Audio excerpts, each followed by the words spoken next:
আমেরিকার বিভিন্ন সরকারি এবং গুরুত্বপূর্ণ বেসরকারি প্রতিষ্ঠানে ভয়াবহ সাইবার হামলা চালিয়েছে রাশিয়া, যার মধ্যে আমেরিকার পারমাণবিক অস্ত্রও রয়েছে।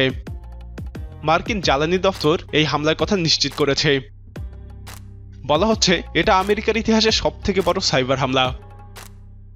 1 মাস ধরে এসব বড় বড় হামলা চালানো হয়, তবে এসব হামলার কথা এতদিন প্রকাশ করা হয়নি।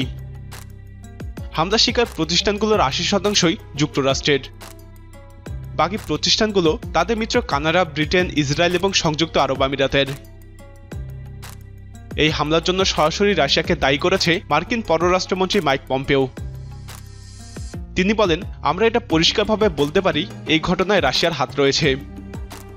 তবে রাশিয়া কিভাবে এই হামলা চালিয়েছে বা কেন তাদের বিরুদ্ধে অভিযোগ তোলা হলো এই বিষয়ে কোনো প্রমাণ দিতে পারেননি তিনি। যুক্তরাষ্ট্রের জ্বালানি দপ্তর দেশটির পারমাণবিক অস্ত্র ব্যবস্থাপনারও দায়িত্বে রয়েছে। ফলে এরকম সাইবার হামলা পরমাণু অস্ত্রের নিরাপত্তার জন্য চরম হুমকির। তবে জ্বালানি দপ্তর বলছে পারমাণবিক অস্ত্রের নিরাপত্তার বিষয়ে কোনো প্রকার ছাড় দেওয়া হবে না। সাইবার হামলায় পরমাণু অস্ত্র নিরাপদ থাকলেও হ্যাকের শিকারের তালিকাটি বড় হচ্ছে। এবছরের মার্চ মাস থেকে লাগাতার সাইবার হামলা চলছে, তবে এখনও সার্বিকভাবে কত ক্ষতি হয়েছে তা প্রকাশ করা হয়নি। মার্কিন কর্মকর্তারা বলছে এ পর্যন্ত তাদের ধারণা এটা গুপ্তচরবৃত্তিরই একটি অংশ। সাইবার হামলায় মার্কিন বিভিন্ন প্রতিষ্ঠানের পাশাপাশি দেশটি কিছু প্রযুক্তি প্রতিষ্ঠানে হামলার শিকার হয়েছে।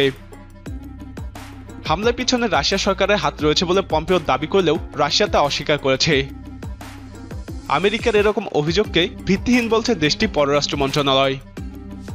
হামলার পিছনে কে দায়ী তা অনুসন্ধান অব্যাহত রয়েছে বলে জানিয়েছে মার্কিন গোয়েন্দা সংস্থা এফবিআই।